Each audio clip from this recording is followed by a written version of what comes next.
Muchas gracias por la presentación y muchas gracias también a los organizadores de este ciclo de conferencias. Para mí es un placer estar aquí hoy y la verdad que siento, ¿no?, orgullo de estar aquí y poder contar un poco esta clase de investigaciones y de especialidades, ¿no?, que en la universidad las vemos con cierta frecuencia, pero que es difícilmente, ¿no?, para una persona que no está en este mundo a veces acercarse, ¿no?, con facilidad.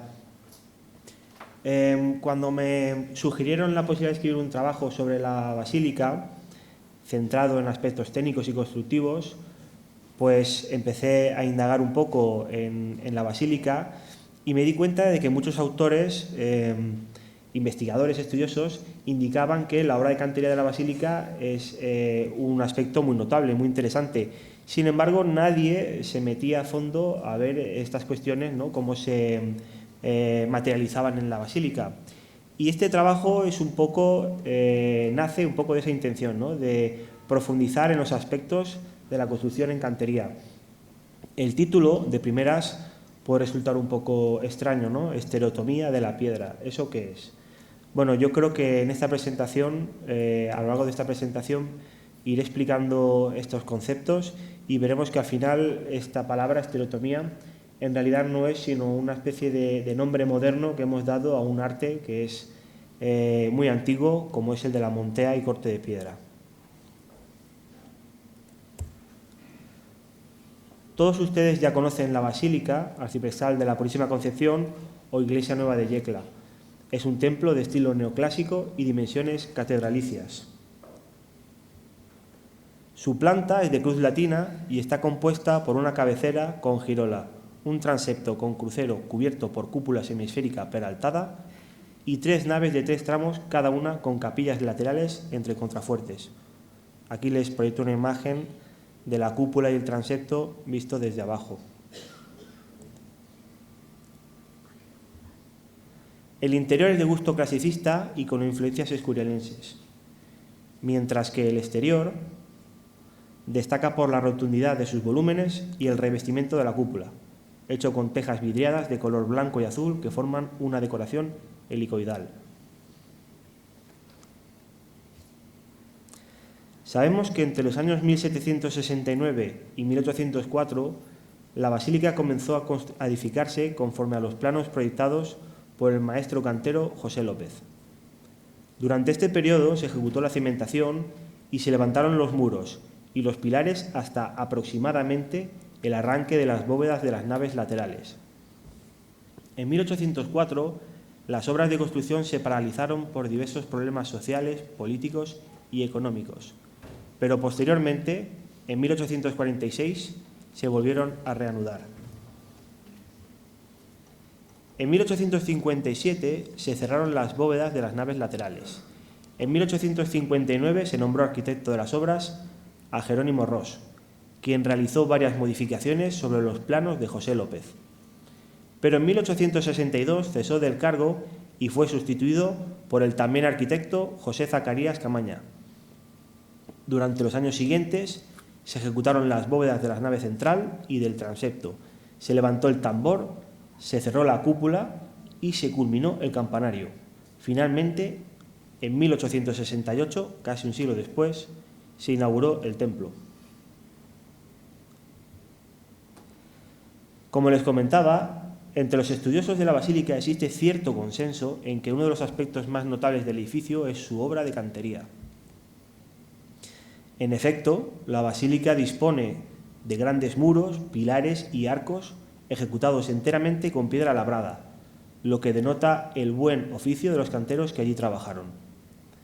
Pero no solo eso, también alberga algunas piezas singulares de cantería, de diseño y ejecución impecables, que revelan la presencia de un maestro con cierto dominio y pericia en el arte de la montea y el corte de piedras. Estas piezas se localizan en la parte construida bajo la dirección de José López, de modo que se podría atribuir su autoría a este maestro. Aquí he puesto algunas imágenes de piezas interesantes de cantería. Aquellos que conozcan un poco la basílica pues reconocerán seguramente la ubicación de estas piezas. No obstante, en el desarrollo de la exposición pues iremos entrando en algunas de ellas. Si José López fue el autor, o pensamos que fue el autor de estas piezas, parece razonable mencionar algunos datos sobre este maestro, su formación y sus orígenes.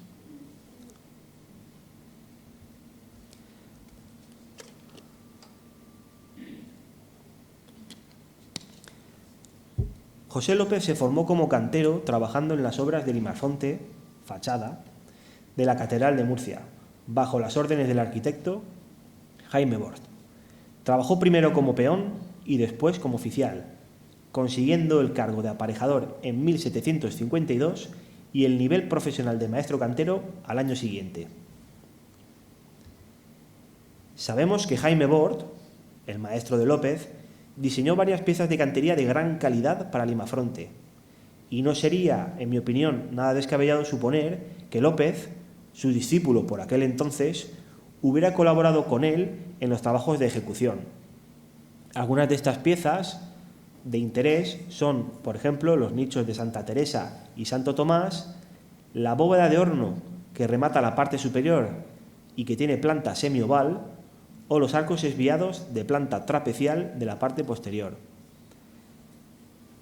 Durante la exposición iré haciendo uso de algunos términos que son un poco técnicos, intentaré explicarlos lo mejor posible, hacerlo muy didáctico, pero sin perder el rigor, ¿no?, que debe, entiendo yo, caracterizar una presentación.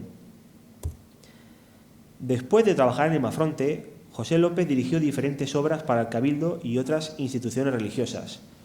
Proyectó el Palacio Episcopal de Murcia, se encargó de las restauraciones de las puertas de las cadenas y de los apóstoles y continuó la construcción de la torre. En la torre intervino en el tercer y el cuarto cuerpo, donde ejecutó varias piezas de cantería de entidad. Es el caso, por ejemplo, de la bóveda vaída de la Sala del Reloj, que podemos ver en la imagen de la izquierda, las cúpulas sobre prechinas de los conjuratorios, en la parte derecha superior, las trompas con decoración de venera, una de ellas la enseño en la parte inferior de la derecha, o la escalera de caracol del cuerpo de campanas. Además de todo lo indicado, conviene señalar que López fue nombrado maestro mayor de la catedral y de la ciudad, y desempeñó también el cargo de arquitecto de las obras y caminos reales de Murcia. A continuación, y antes de entrar en materia, pienso que será interesante repasar algunas nociones básicas sobre la estereotomía de la piedra, que nos servirán un poco de soporte para entender, para apreciar mejor la complejidad de las piezas de la basílica.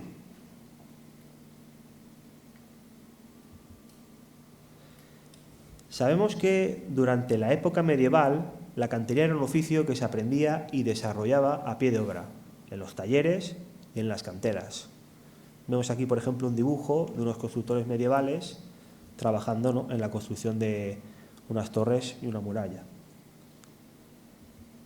Sin embargo, a partir del siglo XVIII la cantería se convirtió en una disciplina académica denominada estereotomía de la piedra, que empezó a enseñarse en las escuelas politécnicas. El término estereotomía surge de la combinación de las palabras griegas estéreos y temno, que significan sólido y corte, respectivamente. Así pues, esta palabra tan rara, estereotomía de la piedra, en realidad es la disciplina que trata sobre el modo en que se cortan los sólidos pétreos para utilizarlos en la construcción. Actualmente ya no se estudia la estereotomía de la piedra en las universidades, pero los procedimientos geométricos que los canteros desarrollaban para cortar las piedras se siguen utilizando por los arquitectos e ingenieros hoy en día. Pensemos que los planos, los proyectos, se realizan con una serie de dibujos en un sistema de representación, y todas estas operaciones y procedimientos gráficos no se inventaron en un laboratorio, surgen directamente de la tradición canteril. O sea que pensemos que realmente, aunque la construcción en piedra hoy por hoy no se utiliza ya al modo que se utilizaba históricamente, los procedimientos, la tecnología sí que ha perdurado y sigue siendo válida hoy en día.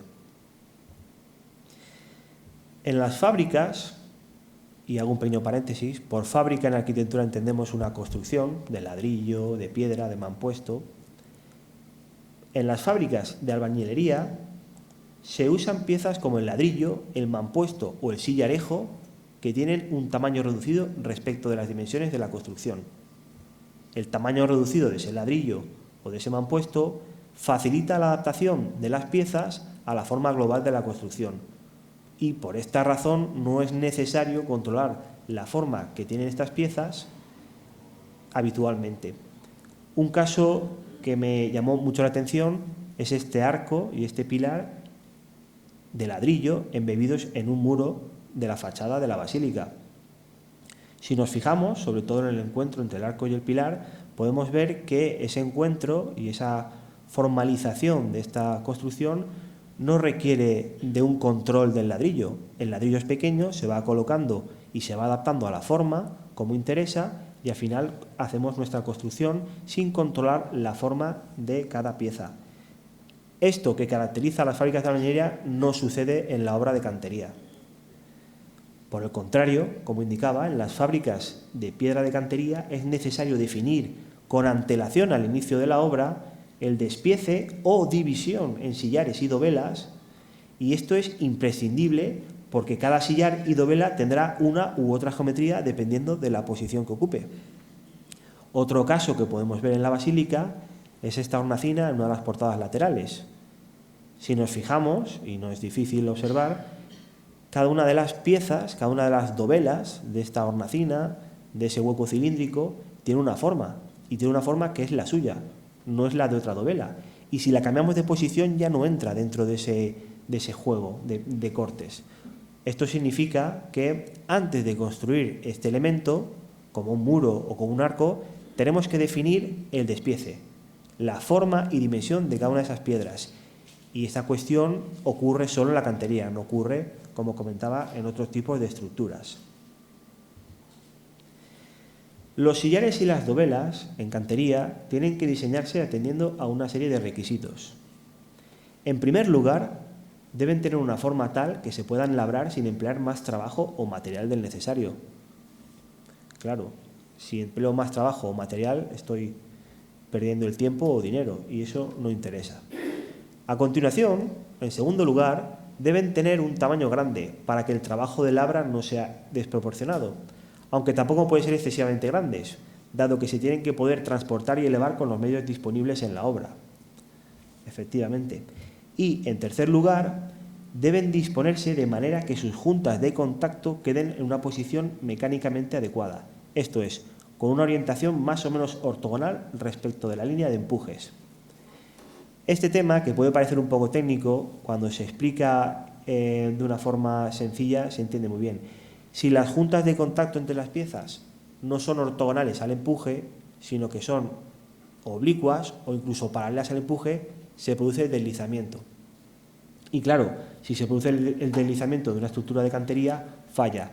Yo les invito a todos ustedes algún día a que cuando estén por Murcia se pasen por la Plaza Santo Domingo, verán un arco girado que conecta la iglesia con el palacio, y este arco girado, si se fijan ustedes, las juntas van cambiando de orientación para recibir los empujes correctamente y adaptarse a esa ortogonalidad respecto a la línea de empujes.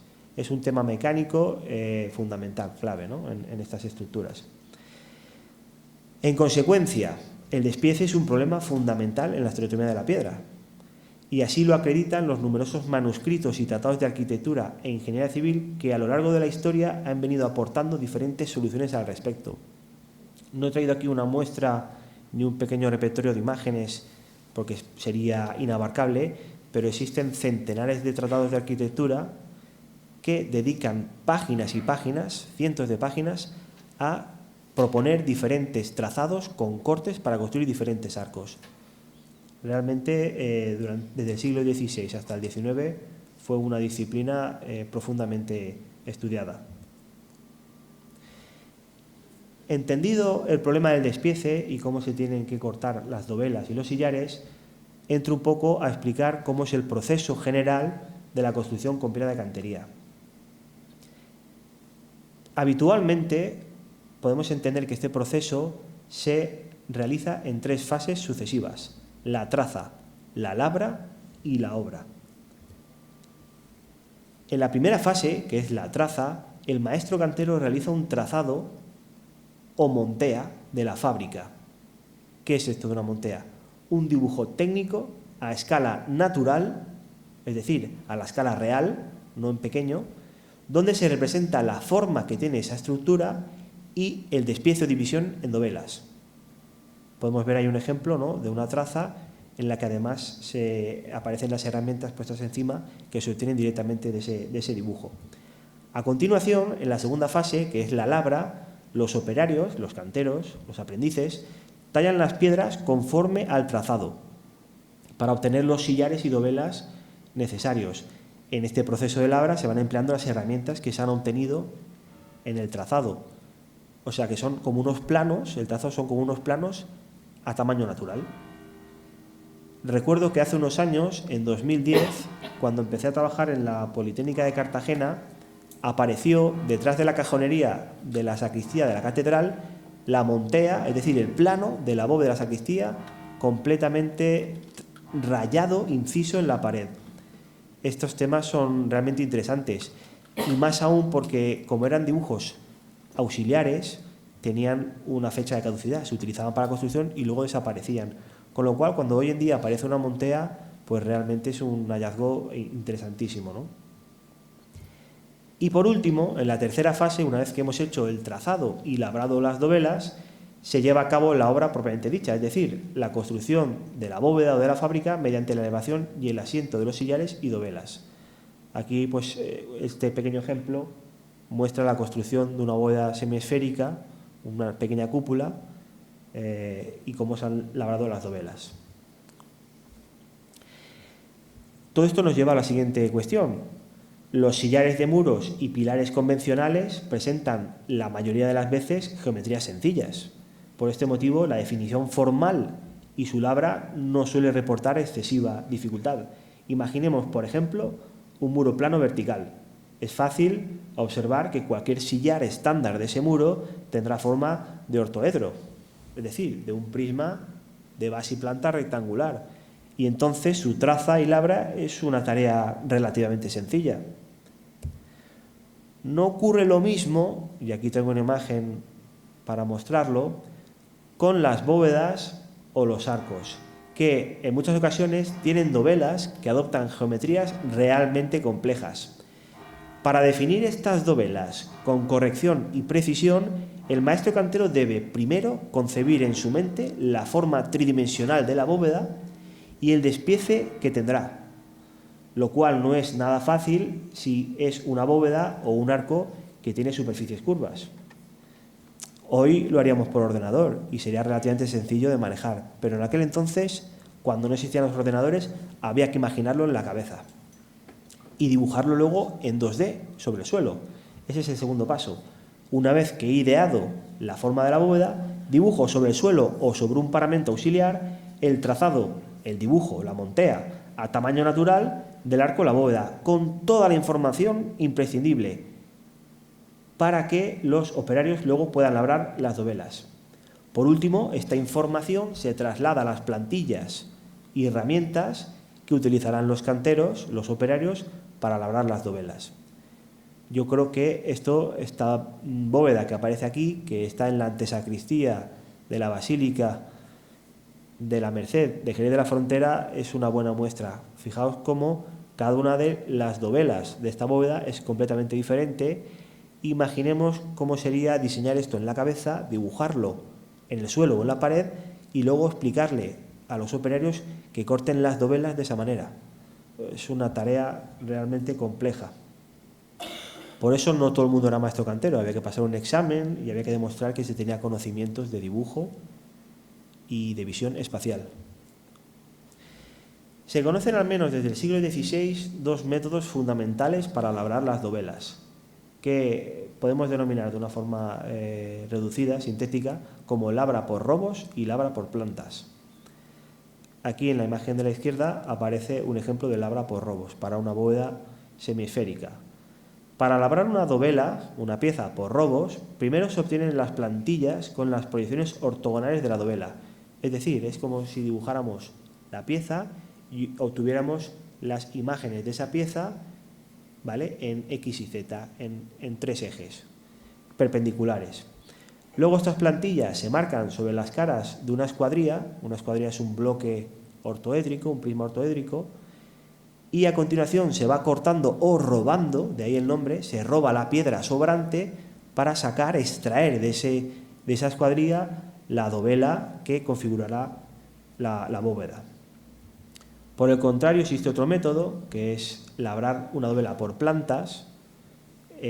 Recibe diferentes denominaciones, pero para nosotros, y hoy en esta exposición, hablar de labrar por plantas será suficiente. Y en este caso, primero se enseña la plantilla de intra-2, es decir, la plantilla que representa la cara interna de la dovela. Después se labra la concavidad en la escuadría, en la piedra, y se aplica la plantilla sobre esa escuadría, sobre esa cara labrada. Finalmente se van labrando el resto de caras adyacentes, comprobando la ejecución con un vaivén. El vaivén es esa herramienta que ven ustedes en el dibujo. En la parte ven 2 vaiveles, que es como una escuadra, pero que tiene un brazo curvo. El vaivén es una herramienta muy utilizada, no solo para arcos, sino para cúpulas con forma esférica o cilíndrica, porque ese brazo curvo permite controlar, en efecto, la curvatura de las piezas. Y llegados a este punto, con esta breve exposición sobre lo que es la estereotomía y cuáles son los procesos que la regulan, estamos en condiciones de analizar algunas de las piezas singulares de cantería de la Basílica de Yecla atribuidas a José López. En esta presentación me centraré en los arcos abocinados en torre cavada y redonda que hay en la parte baja de los muros del presbiterio y en las bóvedas de horno de los nichos ubicados en la parte alta. En la parte final daré una pequeña muestra de que hay muchas más piezas, no obstante, por extensión de la presentación y también del artículo correspondiente, pues he tenido que limitarme a estos 2 tipos de piezas. Si observamos el presbiterio de la basílica, comprobaremos que está separado de la girola por 3 muros. En la fotografía se ve claramente. Tenemos 2 muros planos a ambos lados, que los he marcado ahí con 2 flechas blancas, y un muro cilíndrico en la parte central. No es exactamente medio cilindro, sino que es menos de medio cilindro, pero lo que nos interesa es que tiene forma de cilindro. Podemos ver además que en la parte inferior de este presbiterio aparecen una arcada, 5 arcos, que son cada uno de esos arcos que se disponen entre las pilastras, ¿vale? Tenemos 5 arcos y 6 pilastras. Los 2 arcos situados en los muros planos de los lados son arcos convencionales. Sus jambas, y las jambas son los elementos verticales de los laterales, ¿vale? Las jambas son planas y paralelas. Las caras anterior y posterior del arco son superficies planas y paralelas. Hablo de la cara del muro anterior y la cara del muro posterior. Y el intra-2, que es la parte interna del arco, es una superficie cilíndrica. Esto es lo que conocemos por un arco de medio punto normal y corriente, convencional. Sin embargo, y aquí viene la cuestión, los 3 arcos del muro cilíndrico no son arcos convencionales, sino que presentan ciertas particularidades geométricas. La primera es que las jambas ya no son paralelas, sino que son convergentes al centro de la circunferencia que define la directriz del muro cilíndrico. A continuación, las caras anterior y posterior ya no son planos paralelos, sino que son superficies cilíndricas paralelas. Y el intra-2, al ajustarse a las jambas convergentes, adopta forma de cono. Adquiere un abocinamiento, que se dice, o ensanchamiento, que le otorga forma de cono, en vez de la forma cilíndrica de los arcos convencionales. O sea que vemos que es una pieza que quizá no llama la atención, pero que tiene una complejidad geométrica importante. Y evidentemente una complejidad geométrica luego se traslada a una complejidad constructiva. Cuando un arco se abre sobre un muro cuyos paramentos son planos paralelos, se forma un arco convencional. Aquí en la imagen podemos ver la planta, que es una vista desde la parte de arriba hacia abajo de un arco convencional, y el alzado, la elevación de ese arco convencional. Y en la parte superior una perspectiva de ese arco. Jambas paralelas, intradós cilíndrico y caras anterior y posterior planas. Pero cuando un arco se abre sobre un muro con paramentos cilíndricos, como proyecto aquí a continuación, se forma lo que en la literatura de la cantería se conoce como arco en torre cavada y redonda. La denominación en torre cavada y redonda se refiere a que el arco se abre sobre un paramento cóncavo en la parte interior y convexo en la parte posterior. No obstante, estos dos arcos, como tienen sus jambas paralelas, el intradós es cilíndrico. Pues en Yecla todavía rizamos más el rizo y aparece un arco que no es únicamente en torre cavada y redonda, sino que al tener las jambas convergentes, los laterales convergentes, el intradós adopta forma de cono. Es decir, estamos en una pieza realmente singular y cuya ejecución pues, requiere de ciertos conocimientos para trasladar la información a los planos, luego a las plantillas y luego a la labra de las dovelas. Estos arcos reciben el nombre de arcos abocinados en torre cavada y redonda, si sigo la denominación histórica de la tratadística. Este tipo de arcos, en los que se combina un abocinamiento y una disposición en torre cavada y redonda, no es muy frecuente en los tratados y manuscritos de cantería. Evidentemente, es una pieza muy singular. No obstante, algunos textos sí lo recogen. Por ejemplo, y aquí enseño una imagen, el manuscrito del jienense Ginés Martínez de Aranda, que trabajó en Jaén y también en la Catedral de Santiago de Compostela, y cuyo manuscrito está fechado en torno al año 1600, presenta un trazado, que es el que muestro aquí en pantalla, en el que se explica cómo obtener las plantillas para labrar las dovelas de este arco abocinado en torre cavada y redonda. Podemos ver dos líneas, que son las que tienen las letras D y B, que representan la planta del muro, ese muro cilíndrico. Y a continuación, aprovechando el papel, aprovechando el espacio y solapando vistas, algo bastante habitual por ahorro de espacio y de tiempo en los tratados de cantería, se dibujan los alzados de los arcos, pero se tumban sobre el papel.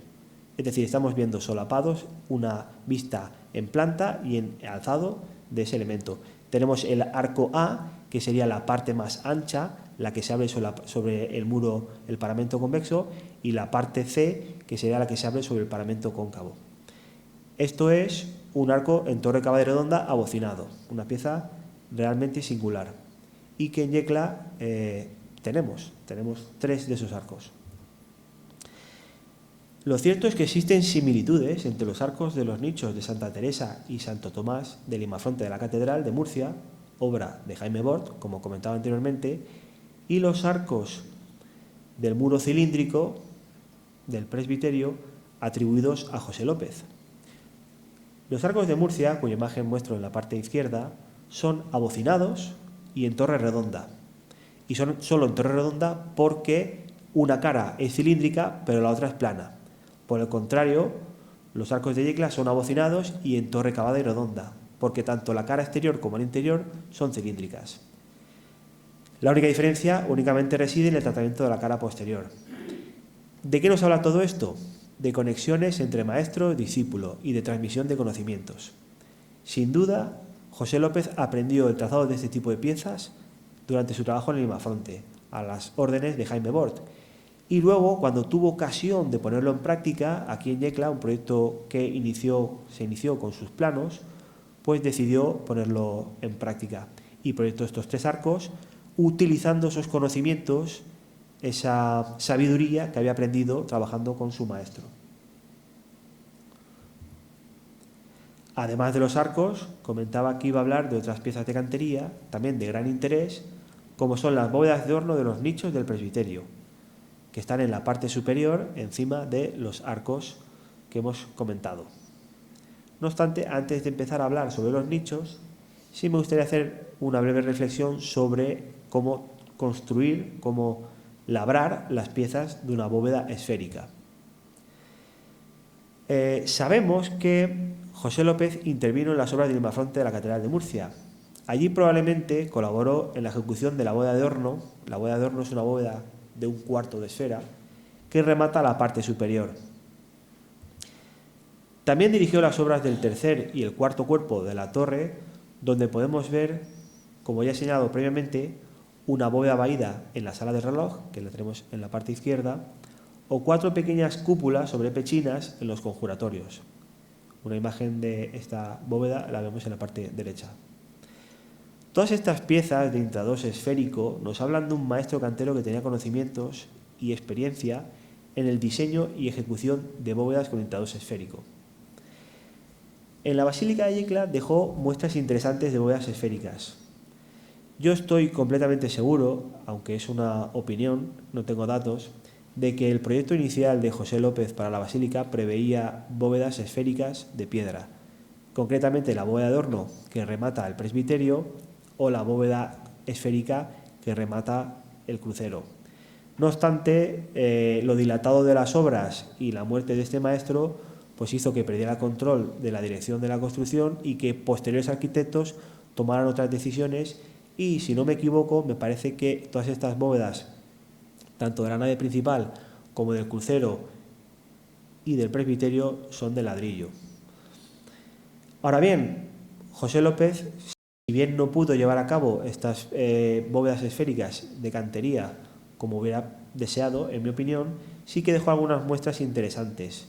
Concretamente, de las que voy a hablar son las bóvedas de horno en los 5 nichos que hay en el presbiterio. No obstante, comentaré unas cuestiones previas sobre construcción de bóvedas esféricas que nos servirán para entender la complejidad de estas piezas. La construcción de bóvedas esféricas con piedra labrada es un problema de cierta complejidad, debido a que la esfera no es una superficie desarrollable, a diferencia de otras como el cilindro o el cono. ¿Qué es una superficie desarrollable? Pensemos en un papel. Si el papel lo doblamos y hacemos un cilindro, significa que el cilindro lo podríamos desdoblar, desarrollar y convertirlo en una superficie plana. En geometría, desarrollar una superficie significa coger la superficie y aplanarla, ponerla sobre el plano. Lo mismo con un cono. Podemos hacer un cono con un folio y luego desplegarlo, desarrollarlo. ¿Cuál es la ventaja de estas superficies? Que como se pueden desarrollar, se pueden aplanar, podemos obtener plantillas hechas con cartón o con latón para luego ejecutar las dovelas. Con lo cual hay una conexión rápida entre forma de la bóveda y proceso constructivo. Sin embargo, la esfera no se puede desarrollar. Es una superficie que no podemos aplanar. Y aquí aparecen todos los problemas de cartografía, de representación de la superficie terrestre, que además están muy vinculados, como algunos investigadores han estudiado, con el tema de la cantería. Es decir, los mismos procedimientos geométricos que se utilizaban para representar la tierra y los planos se utilizaban luego en cantería. Pensemos en el caso más sencillo, que es el que pongo aquí en pantalla. Una cúpula semisférica dividida en hiladas redondas, es decir, en hiladas circulares, horizontales, apoyadas unas sobre otras. En pantalla vemos una bóveda que tiene 1, 2, 3, 4, 5 y 6 hiladas. La última sería la que recibe el nombre de clave. Es la clave porque cuando se pone, la bóveda es estable y podemos retirar los andamios. Si analizamos la geometría de esta bóveda, vemos que hay dos tipos de juntas, de superficies de contacto entre las dovelas. Las primeras juntas son las que existen entre las hiladas, que son juntas con forma de superficie cónica. Podemos ver en la vista de alzado cómo esa línea, al revolucionar respecto del eje vertical, define un cono. Y luego están las superficies entre dovelas de la misma hilada, que son planos. Yo entiendo que estas cuestiones son complejas y requieren cierta reflexión, pero entendamos que todo este conocimiento, toda esta sabiduría está aplicado en la Basílica de Yecla, y yo creo que valía la pena, ¿no?, dedicarle un rato para entender la complejidad de las piezas que tenemos aquí. Como consecuencia de este despiece, de esta geometría, la dovela estándar, la dovela típica de una bóveda esférica, tiene 6 caras. La cara interna o intrados, que es una superficie esférica, las caras laterales, que son 2 superficies planas, y la cara exterior o de extrados, que no siempre se labra, pero que en caso de labrarse, en caso de tallarse, podría adoptar forma de superficie esférica paralela a la cara de intrados. Aquí presento un pequeño esquema, ¿no?, de cómo es esa geometría. Para tallar las dovelas de las bóvedas hemisféricas, muchos manuscritos y tratados de cantería plantean la labra por plantas, la que hemos visto antes, no la de robos, sino la de plantas, esta que se aplicaba una plantilla sobre el intrados, utilizando un procedimiento geométrico que es, en mi opinión, fantástico, conocido como desarrollo de conos. Consiste en asemejar cada hilada de la bóveda esférica a un cono y luego desarrollar el cono, como vemos en la figura, en la parte inferior derecha, para obtener una plantilla de intrados de esa dovela.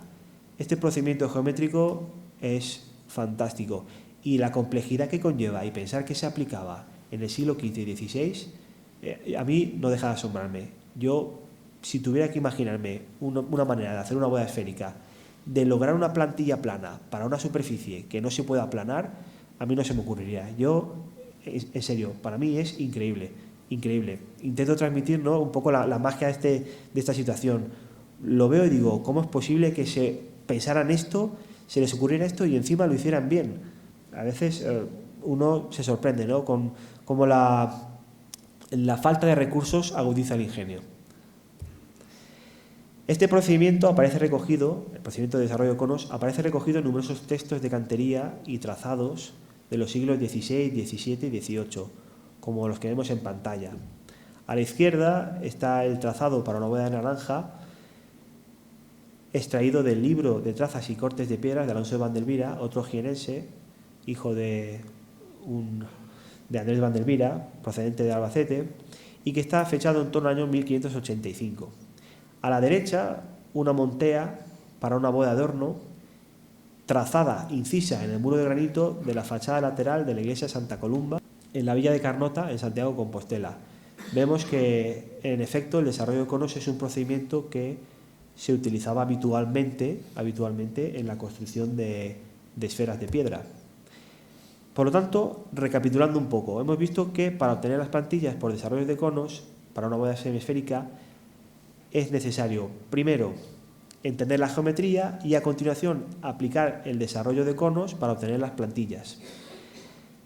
Este despiece, que vemos que es como el despiece estándar, uno puede pensar, bueno, estará este despiece, pero habrá otras posibilidades de cortar esta bóveda. Sí, en efecto, existen más posibilidades, pero en realidad casi todas o la inmensa mayoría son variantes de este tipo de corte. Lo que se hace es girar la bóveda, darle la vuelta, invertirla, pero al final consiste siempre en dividir la esfera por meridianos y paralelos y a partir de ahí trabajar la piedra. Veamos cómo estas cuestiones se traducen en la Basílica de Yecla. Las 5 bóvedas de horno que cubren los nichos del presbiterio tienen el mismo despiece, el cual, por cierto, es visible tanto en la cara anterior como en la cara posterior de los muros, algo que es muy poco habitual y muy interesante en este caso. Podemos ver ahí las imágenes, ¿no?, de el nicho, si no recuerdo mal, de San Lucas, y cómo aparece la bóveda por esa cara interior que da al presbiterio y luego la otra parte a la girola.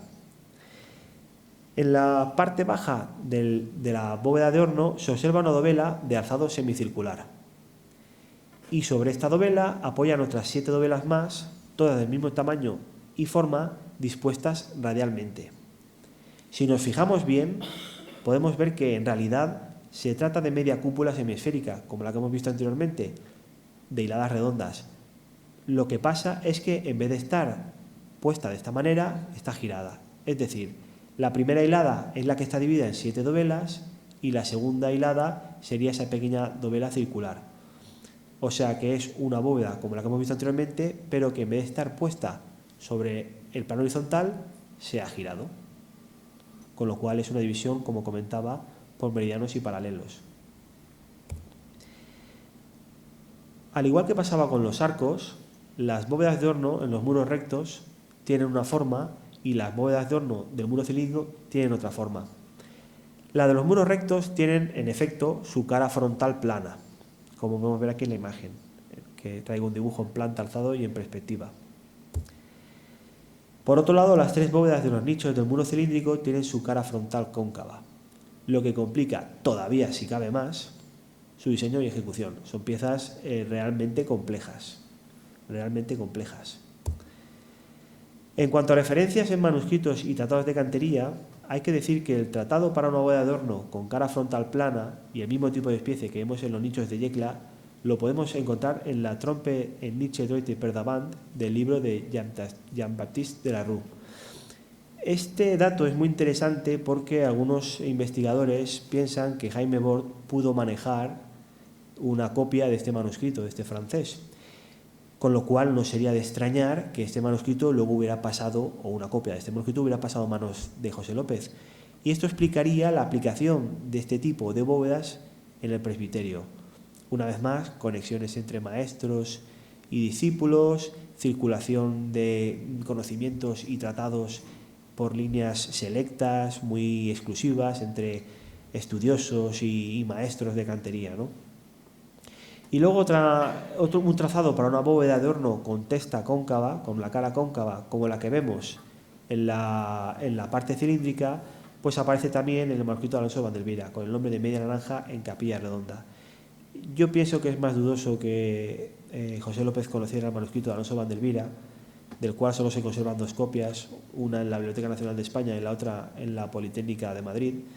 Pienso que sería más raro que manejara este manuscrito, pero el tratado de la Rue sí es bastante probable, con lo cual es muy interesante, ¿no?, estas conexiones francesas, españolas de conocimientos. En resumen, se puede afirmar que la Basílica de la Purísima Yecla alberga piezas de cantería de gran interés desde el punto de vista de la estereotomía de la piedra, como los arcos en torre cavada y redonda que hemos visto o las bóvedas de horno del presbiterio. Son piezas que, en mi opinión, relacionan directamente la Basílica de Yecla con la Catedral de Murcia, dado que fueron diseñadas, casi con toda seguridad, por José López, discípulo del arquitecto Jaime Bord en las obras del frente de la catedral y director de la construcción del tercer y el cuarto cuerpo de la torre. Pero además de estas piezas, he de indicar que la Basílica dispone de otras tantas que podrían ser objeto de un estudio más amplio y detallado, como las bóvedas de horno de las portadas laterales, varios arcos capialzados, la escalera de caracol que sube al campanario o los arcos en torre cavada y redonda y dintel recto que están en el tambor, y un largo etcétera. Lo cierto es que hay muchas piezas muy interesantes. Asimismo, me parece oportuno señalar que en este punto del trabajo me di cuenta que hasta la fecha no se ha estudiado José López en la profundidad y con el detalle que quizá merece. Por lo tanto, en mi opinión, sirve esta presentación como pequeña muestra del interés que despierta la Basílica de Yecla dentro del contexto de las construcciones en piedra de cantería del siglo XVIII en la región de Murcia y del sólido conocimiento en el arte de la montea y el corte de piedras que poseía el maestro López en particular y los arquitectos murcianos de la época en general. Con esto concluyo la presentación y les agradezco mucho a todos su atención.